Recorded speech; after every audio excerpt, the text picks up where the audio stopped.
Hi, everyone. So, I've been on this incredible conscious healing journey, doing all this inner work over the past few years. And something that I really wanted to share was this idea that our anxiety and depression needs a reason to be there.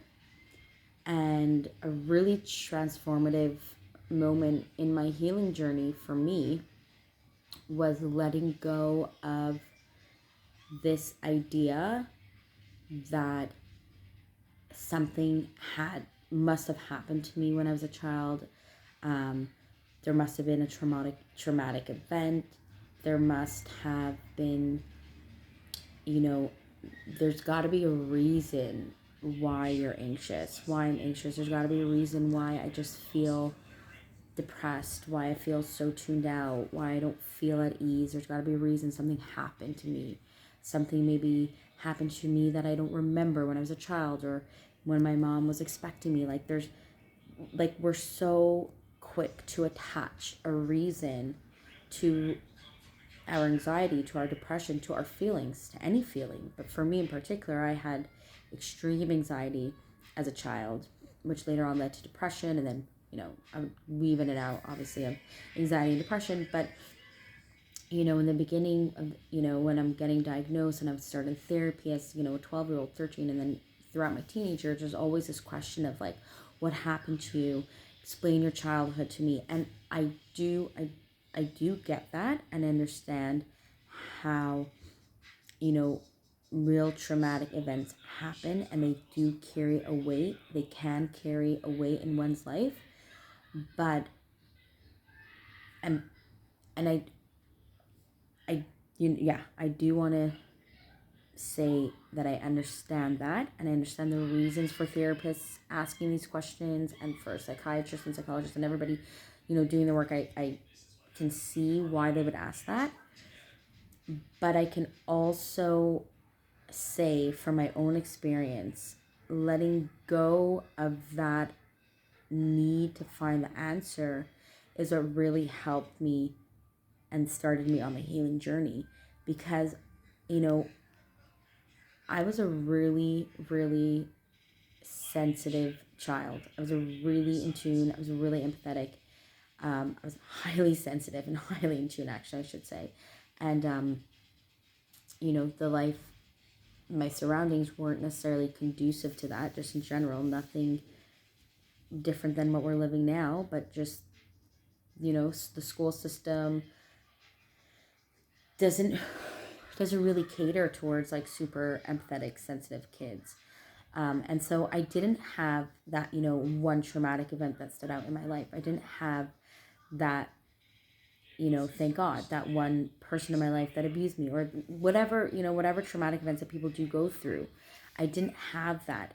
And yet you can still say that maybe there was something that happened that's like super suppressed that hasn't come up for me. And that is a possibility. And I'm open to that. But at the same time, how I'm feeling right now and with throughout my entire healing journey, what came up for me um, was I was just highly sensitive and highly in tune. And obviously, that being the case, I'm put in a school system, I'm put in classes, I'm just living in this world that's not necessarily catered for that.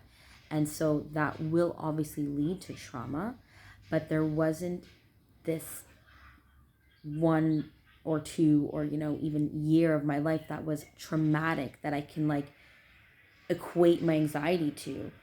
And even if there is some specific reason that you can say, like, oh, she got locked in an elevator and so now she's afraid of elevators, right? It it almost gives the anxiety permission to be there if there's a reason. When your anxiety shouldn't need permission. Like your anxiety is there. The depression is there. The feelings that you're feeling are there regardless if there's a reason or not. And that carries a lot of weight trying to attach reason to it. And I remember for me, I would go to therapists, one therapist after the next, trying to help me. And, it would always be like, tell me your story. What's your story? What happened to you? What went on when you were a child?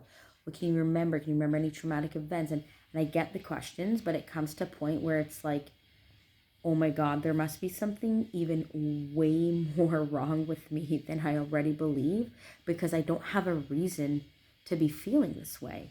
And it's like I didn't have permission to be anxious, where it could be, I mean, even being a highly sensitive or in tune or highly empathetic person or child, that in itself is a reason. So I can like also lose the attachment to that. And at the time I didn't even have that as a reason. I didn't quite understand what that even meant.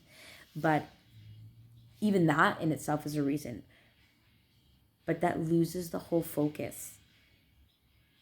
Your anxiety, your feelings, your darkness doesn't need a reason to be there. It is there. And so now let's deal with what is. Let's sit with what is and see how we can transform it.